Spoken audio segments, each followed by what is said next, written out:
네, 여러분 안녕하세요. 생글교육입니다. 오늘은 지난 시간에 이어서 독서에 대한 두 번째 나눔, 무엇을 읽을 것인가 한번 생각해 보도록 하겠습니다. 현대인들은 책의 홍수 속에서 살아가고 있습니다. 엄청나게 많은 양의 책들이 새로 쏟아져 나오죠. 그 중에 아마 상당수는 2쇄, 3쇄 못 넘기고 없어질 책들일 수도 있어요. 자, 그래서 서점에 가면 이 책은 이래서 읽어야 될 것 같고 또 저 책은 저래서 읽어야 될 것 같고 압박감에 시달릴 때가 많습니다. 어떤 분들은 그래서 베스트셀러 목록만 얼른 살피고 휘리릭 한두 권 사고 말죠. 저 같은 경우에는 안 좋은 습관인데 일단 사고 봐요. 그래서 제 책장에 이것저것 꽂아놓고 어떤 책들은 그래서 채 다 읽어보지도 못한 상태로 방치되어 있기도 합니다. 자, 결론이 뭡니까? 다 읽지 못합니다. 그렇기 때문에 최대한 많이 읽자는 것은 답은 아닐 거예요. 오늘 하루 나를 스쳐간 모든 문장에 의미가 있는 게 아닌 것처럼 모든 책이 오늘 내게 의미를 던져주는 그 책은 아닐 수 있다는 것입니다. 그렇기 때문에 독서의 시작은 정말 내가 읽고 싶고 필요한 그 한 권의 책을 찾는 데서부터라고 말씀드리고 싶습니다. 또한 책을 고르는 그 과정을 통해서 우리 마음속에 이 책을 읽어야 되겠어, 이 책을 꼭 읽어야 되겠어 라는 어떤 동기가, 내적인 동기가 발생하기도 하죠. 그래서 책을 스스로 고른다는 것은 그러한 내적 동기를 확보하는데 매우 큰 장점이 있습니다. 그래서 독서의 시작은 책 고르기부터입니다. 우리 아이들 손에 자기 의지와 상관없이 주어지는 책은 교과서와 문제집으로 저는 충분하다고 생각해요. 서점에 데리고 가셔서 마음껏 책을 고르도록 허락하시는 것도 아이에게 내적 동기를 발생시킬 수 있는 좋은 기회일 수 있습니다. 물론 모든 아이들이 적합한 책을 딱딱 가져오진 않겠죠. 아무래도 정보가 부족하기도 하고요. 그때 우리 부모님들께서는 이 책 읽어봐 하고 탁 주시기보다는 이 책은 어떤 작가가 썼는데 이런 내용이야, 저런 내용이야, 너 지난번에 읽었던 그 책하고 지은이가 같아, 엄마가 이거 읽어봤는데 굉장히 감동적이야. 자, 이렇게 권유하는 거죠. 선택은 아이가 직접 할 수 있게 하는 거예요.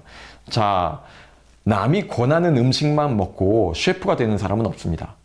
결국은 스스로가 이 책 저 책 뒤지면서 자기한테 적합한 책을 찾고 그래서 내적 동기를 확보하고 스스로 읽게 되는 단계까지 끌어가 줄 필요가 충분히 있습니다.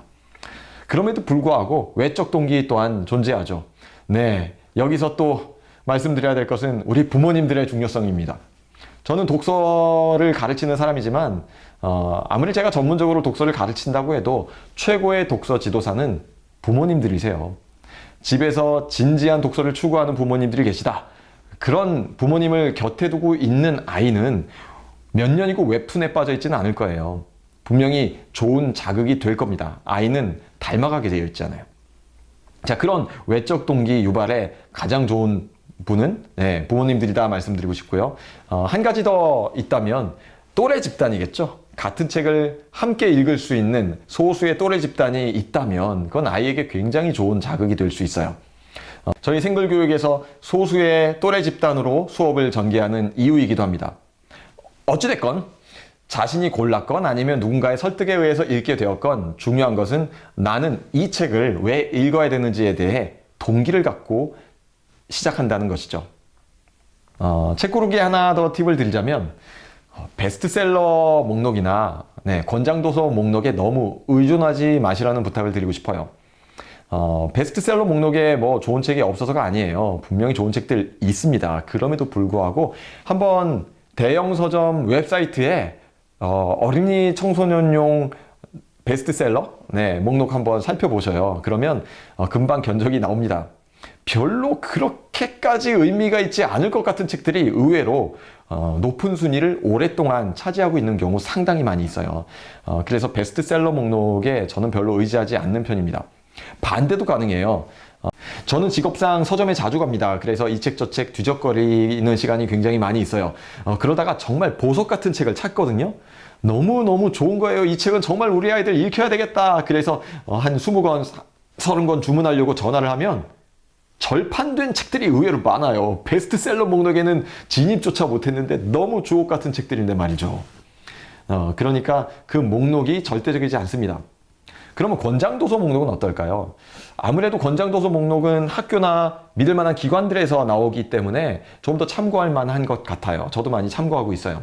그럼에도 불구하고 권장도서 목록에서도 우리가 너무 그것을 절대적으로 믿으면 안 되는 것은 연령별로 너무 칸칸 나눠놨다는 사실입니다. 그런데 아이들마다 인지발달 정도도 다르고요. 독서 수준도 다를 수밖에 없잖아요. 그러니까 6학년짜리라고 고학년 동화 다 읽을 수 있는 거 아니고 중학년이라고 고학년 동화 못 읽는 거 아니죠. 제가 좋아하는 동화책 속 주인공 마틸다는요, 6살인데 디킨스와 해밍웨이를 읽어요. 물론 로알드 달의 의도가 깔려 있긴 합니다만 어려서 두껍고 좋은 책 읽을 수 있으면 좋은 겁니다. 굳이 권장도서 목록에 휘둘릴 필요가 없다라는 말씀 꼭 드리고 싶습니다. 물론 그럼에도 불구하고 아이의 수준에 맞는 책을 읽어야겠죠. 여기서 가장 중요한 것은 바로 어휘력일 겁니다. 한 페이지에 한두 단어 정도 모르는 것이 좋은 것 같아요. 물론 여기서 한두 단어라 함은 문맥을 통해서 파악 가능한 어휘를 제외하고 말씀드리는 거예요. 이 정도 수준에서 적합한 책을 고르면 되겠습니다. 그러니까 이건 천차만별일 수 있어요. 정말 좋은 책을 빨리 많이 읽히고 싶으시면 미취학일 때 정말 많은 표현과 어휘로 아이와 대화해 주실 필요 있고요. 많은 책을 읽어 주실 필요 있습니다. 초등 저학년, 중학년 때도 마찬가지예요. 아이가 아이라고 아이 수준의 어휘만 사용하지 마시고요. 사자성어도 써가면서 한자어도 일부러 사용해 가면서 어렵고 잘 접하지 못할 만한 표현들 많이 써주시기를 당부드립니다. 그것이 다 살이 되고 피가 돼서 독서력의 증진을 가져오거든요. 물론 여기서 나올 수 있는 질문은 일단은 재미있어야 읽지 않겠냐? 그 책과 아이의 관계에서 가장 중요한 것은 흥미가 아니겠냐? 물론 10분 동의하는 바입니다. 그럼에도 불구하고 이렇게 말씀드리고 시작하고 싶어요. 흥미 없는 독서는 극복 가능하지만 흥미만 추구하는 독서는 반드시 실패한다. 자, 흥미 없는 독서. 그렇죠. 모든 책이 다 재미있지는 않아요. 어떤 책은 산을 오르듯이, 가파른 산을 오르듯이 힘겨운 고비고비 넘어가면서 올라가기도 합니다. 운동선수가 근육량을 늘리기 위해서 무게와 횟수를 늘려가는 것처럼 독서력을 키우기 위해서도 지구력이 필요한 부분 분명히 있습니다. 자, 그래서 아이가 재미없어 라고 말할 때 재미없으면 다른 거 읽어 라고 말하는 것이 좋은 선택은 아닐 수 있는 것입니다. 지구력을 길러줄 수 있는 기회인 것이기도 하죠. 그런데 흥미만 추구하는 독서는 왜 반드시 실패할까요? 자, 그림 중심의 책과 글 중심의 책을 아이 앞에 동시에 놔보면 금방 답을 알 수 있어요. 아이는 얼른 그림 중심의 책을 잡을 겁니다. 왜 그럴까요? 글을 중심으로 읽어야 되면 그 글이 내 머릿속에 들어와서 의미가 전달되고 또 그 의미를 통해 내 머리에서 보이지 않는 이미지를 만들어내는 수고를 해야 돼요. 그것을 우리는 상상이라고 합니다. 그런데 그림 중심으로 돼 있는 책들은 그 상상의 수고의 과정을 생략할 수 있게 도와주거든요. 빨리빨리 전개됩니다. 그러니 훨씬 더 재미있죠. 바꿔 얘기하면 그림 중심으로 정보를 얻는데 익숙해져 버린 아이는 글 중심으로 정보를 얻는데 굉장히 취약해질 수밖에 없을 뿐더러 뇌를 활성화시키는 데 있어서도 굉장히 많은 한계를 갖게 되는 것입니다. 자, 그래서 학습 만화 중심으로 독서를 한 아이는 죄송하지만 저희 생글교육에서는 독서를 했다라고 인정하고 있지 않아요. 네, 그렇다고 모든 학습 만화를 다 부정하거나 학습 만화를 금지하지는 않습니다. 그럼에도 불구하고 독서의 가장 기본은 글입니다. 글을 읽고 그것이 내 머리에서 상상을 펼쳐주는 것. 그렇게 뇌가 글과 함께 친구가 되고 어울려지는 단계. 그것을 독서라고 생각합니다. 자, 그렇다면 여기서 한 가지 더 나올 수 있는 질문이 있죠. 우리 아이는 특정 분야의 책만 너무 읽으려고 그래요. 예를 들면 너무 과학책만 읽으려고 해요. 과학을 너무너무 좋아해요. 다른 것도 좀 읽었으면 좋겠는데. 자, 이런 경우에 아이의 흥미 위주의 독서를 뭔가 좀 컨트롤해야 되는 게 아닐까요? 자, 조금은 다른 문제 같아요. 판타지 소설이나 연애 소설에 꽂혀 있는 경우와는 다를 거예요. 참, 어떤 차이점이 있을까요? 네, 알매 욕구예요. 지적 호기심. 판타지를 읽을 때는 지적 호기심이 작동하진 않아요. 연애 소설을 읽을 때 지적 호기심이 작동하진 않아요. 다른 호기심은 작동합니다. 네. 얘랑 쟤랑 사귀게 될까 깨질까 뭐 이런 호기심은 있겠죠. 지적인 호기심이요. 한 분야의 특정 기간 좀 아이가 올인해 있다. 그러한 성향은 어쩌면 다른 분야로 확장될 수 있는 중요한 계기가 되기도 합니다. 그래서 그런 경우에는 조금 지켜봐주고 믿어주고 내버려둘 필요도 있어요. 그러면서 지혜롭게 개입할 수 있는 틈을 찾는 거죠.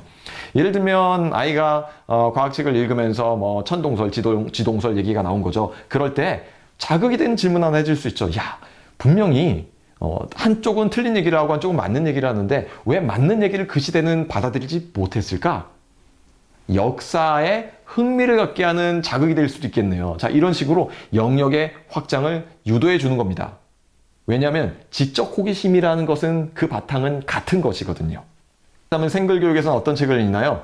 네, 모든 도서 목록을 공유할 수는 없을 거예요. 저희 교육 컨텐츠와 관련된 부분이기 때문에 그럼에도 불구하고 샘플들 하나씩 소개해 드리려고 합니다. 자, 이것은 절대적인 것은 아니고요. 저희 생글교육의 철학과 경험을 통해서 이러한 독서의 발달 단계를 설정해 본 것입니다.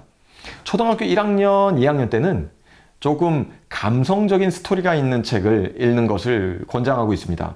자, 이것만 읽는다는 얘기는 아니에요, 당연히. 추천 도서 하나만 드리자면, 네, 권정생 선생님의 복사꽃 외딴집이라는 책입니다. 책 내용은 설명 안 드릴게요. 그 다음에 초등학교 3학년, 4학년쯤 되면 조금 글밥 많고 생각할 거리가 있는, 자, 그래서 이 책을 같이 읽는 어른이 생각을 유발하는 질문을 던질 만한 그러한 책, 그 책이 담고 있는 주제 자체에 중요한 질문들이 있는 책이죠. 네, 미하엘 앤데의 모모 적극 추천드리고요. 5, 6학년이 되면 하나의 단편적인 이야기가 아니라 여러 인물들의 여러 갈등과 여러 사건들이 서로 얽히고 설켜가면서 이야기가 풀어지는 다양한 내러티브를 담고 있는 작품들을 주로 읽습니다. 셰익스피어의 4대 비극, 5대 희극 추천드리고 싶고요.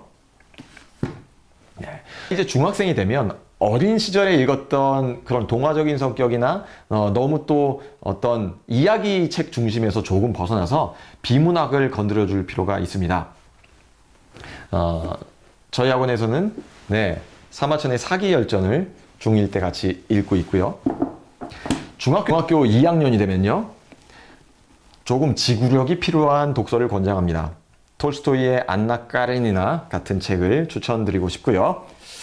중학교 3학년 때는 이제 철학적인 질문을 던지고 세상을 고민할 수 있는 책을 같이 읽습니다. 플라톤의 국가 추천드리고 싶습니다. 지금 소개해드린 책들은 저희 생글교육에서 해당 학년 아이들과 실제로 공부하고 있는 책들이에요. 완독합니다. 반드시 모든 페이지, 모든 글을 다 읽어요. 보셔서 아시겠지만 고전 중심이죠. 스테디셀러와 고전입니다. 이 어마무시한 출판 시장에서 일단 버티고 있다. 꽤나 긴 시간 버텨내고 있다. 그것으로 이미 무게감을 입증한 것이죠. 그렇게 본다면 500년 동안 버티고 있는 책, 2000년 동안 버티고 있는 책은 엄청난 거예요. 그러한 고전들이 던져온 질문들은 그대로 인류의 과거의 역사가 되었고요. 그러한 고전들이 오늘날도 읽히면서 던져주고 있는 질문들은 우리가 풀어야 할 미래의 숙제가 되기도 하는 것이죠. 고전을 읽으면서 아이들은 생각하게 되고요. 고전을 읽으면서 아이들은 질문하게 되고요. 고전을 읽으면서 네, 독서에 대단한 지구력을 갖게 됩니다. 플라톤의 국가 같은 책을 한번 같이 읽는다 생각해 보세요. 네, 일종의 대장정이에요. 그 산행 속에서 무수히 많은 질문들을 주고받습니다. 자, 이로 저희가 읽는다니까 고전은 아이들에게 너무 어렵지 않을까요? 라는 분들도 많이 계세요. 그렇지만 고전은 절대 어려운 책이 아니에요. 물론 진입장벽이 조금 높게 느껴질 수는 있어요. 자, 그것을 어떻게 극복하는지는 우리 다음 시간에 어떻게 읽을 것인가에서 이야기하도록 하고요. 자, 고전은 보편적인 이야기를 하는 책입니다. 그렇기 때문에 특수하고 전문적인 지식을 다루는 책처럼 절대 어렵지 않습니다. 오히려 고전은 넓게 생각하고 멀리 볼 수 있는 시야를 확보하게 도와줍니다. 분들은 어린이와 청소년용으로 나온 고전 축약본들도 많이 있으니까 그런 걸로 공부하면 되지 않습니까? 라고 하시는데, 저희는 조금 다른 입장이에요.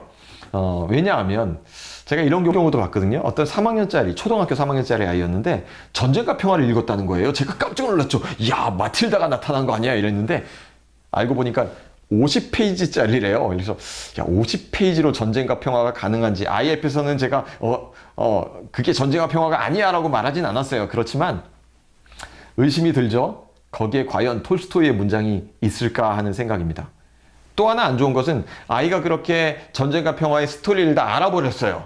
언젠가 원전으로 읽자 그러면 아이 뭐 이야기 다 알아요 이래버립니다. 흥미가 떨어져 버리죠. 네, 그렇기 때문에 고전은 원전 중심으로 어떤 학년에 어떤 연령대에 어떻게 적합할 수 있을지를 설계해서 오리지널하게 생으로, 그래서 생글이에요. 생으로 접하게 하는 것이 저는 좋다라고 생각하고 그렇게 교육하고 있습니다. 자, 그렇다면 어떻게 읽을 것인가 다음 시간에 함께 생각해 보도록 하겠습니다. 감사합니다.